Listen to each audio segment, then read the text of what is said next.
Tonight, a closer look at the Illinois prison system.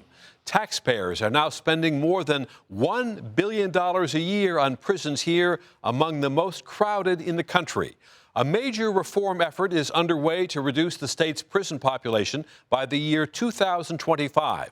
But achieving that goal won't be easy, experts say, unless former inmates get more help re-entering society. As of today, people with criminal records are second-class citizens across the board. That's got to change. That in of itself will reduce recidivism dramatically. Jerry Butler works with the Safer Foundation, a nonprofit helping former inmates find jobs and keep them. Butler is also a member of the State Commission on Criminal Justice and Sentencing Reform.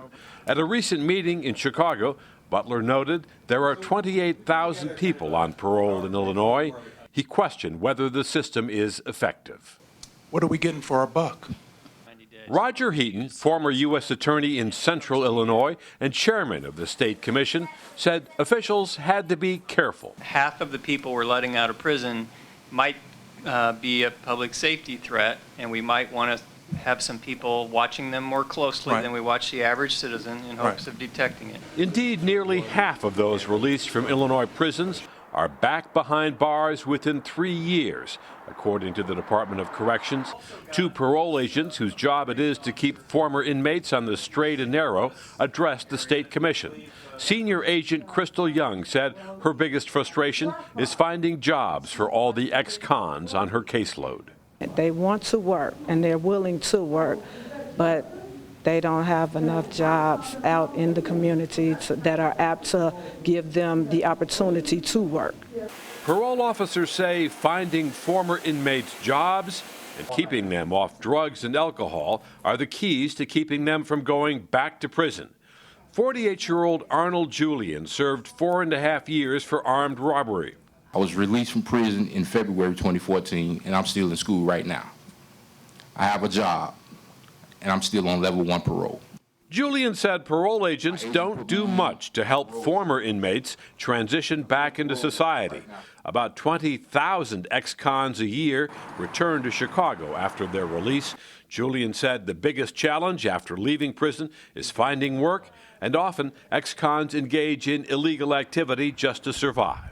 And you really don't want to do it, but you're in a position where you have no other choice. The State Commission's goal is to figure out how to reduce Illinois' prison population by 25% by the year 2025.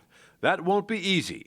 There were fewer than 10,000 people behind bars in the 1970s. Today, that number is around 49,000.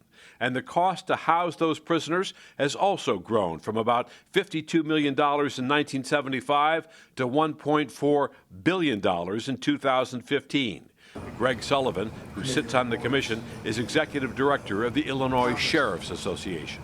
For low-level, nonviolent offenders, we need to find a different way. We can't afford to continue to house them. And today we're joined by Brian Jackson Green with the Illinois Policy Institute, Philip Whittington with the John Howard Association of Illinois, and Nellie Vasquez Rowland with the Safe Haven Foundation, and welcome everybody. So we've seen this huge explosion, 5 times population's grown since 2000 or since 1975.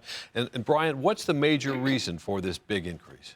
Well, we know that since 1989, about 55% in the growth of prison admissions in Illinois has come from Class 4 felonies. And these are largely nonviolent drug and property offenses. So a large part of the problem will have to be diverting people who don't need to be in prison into drug treatment programs and other alternatives at the community level so we can spend less but get more bang for our buck. Philip, this goal that the commission has set of reducing the prison population by 25% in the next 10 years, is that realistic? Is it doable? It's realistic, but it will certainly be a Herculean task to get done. You'll have to confront a lot of political obstacles, a lot of assumptions as to certain types of offenders and how best to deal with them. Like what assumptions are you talking about? Mostly the idea that like throwing people away, locking people up and throwing away the key, I guess. There's some people that may be appropriate for, but the criminal statutes, it's a very broad tool. So while you may capture a couple of those people that need to be off the streets, you're also sweeping up a large number of people that need to be there. So the low-level offenders, definitely something that needs to be addressed, but also how we're dealing with the more serious offenders as well. Nellie, one of the points that is made in this commission report released at the end of last year is that the hardcore violent offenders are often housed in the prisons with the nonviolent, with the drug offenders. Is that a direct result of the overcrowding? Oh, absolutely.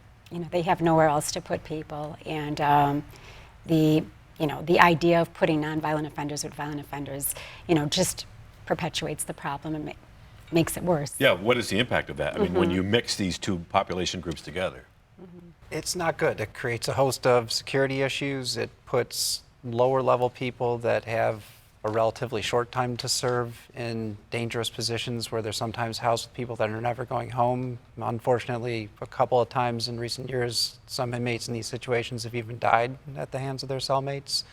It also has probably an impact on, like the old saying goes, it's a university for crime. So you have people going in that are low-level offenders that maybe if you would have just left them alone, would have grown out of whatever they were So it's doing. actually criminalizing nonviolent people. Brian, you wanted to make a point here? Yes, it's not only the physical cost of having them incarcerated, but in many ways it might be creating more crime by keeping low-level offenders in prison with higher risk offenders as well. The other part of this equation is mental illness.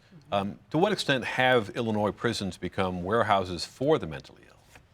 Well, excuse me, since the 70s, we have seen the idea of institutions that were specifically for mental populations, closed down. So we have seen, that population really end up on the streets, homeless, getting arrested, and ending up in the prison system. So it is a whole host of problems that we're facing that we're not dealing with at the root level. When people have mental health issues or behavioral health care issues, they're sick, right? And we're basically mixing a sick population with a population that is, high crime, violent, and as Philippe mentioned, it is putting them at risk. One of the recommendations in the report is more electronic tracking. To what degree has that been effective, and can that be effective in terms of keeping certain prisoners out of prison or certain convicted felons out of prison? Well, for low-level offenses, especially things like, say, petty theft, for example, it does make a lot more sense to keep them on electronic monitoring than to keep them in jail where they would be unable to work, support themselves, and continue on with their lives. For many people, especially on the lower economic rungs, if you miss work for more than a day, you lose your job. You can't really sit around in jail for several days because at that point you lose your livelihood, and that in fact only makes it more likely that they might turn to crime later on.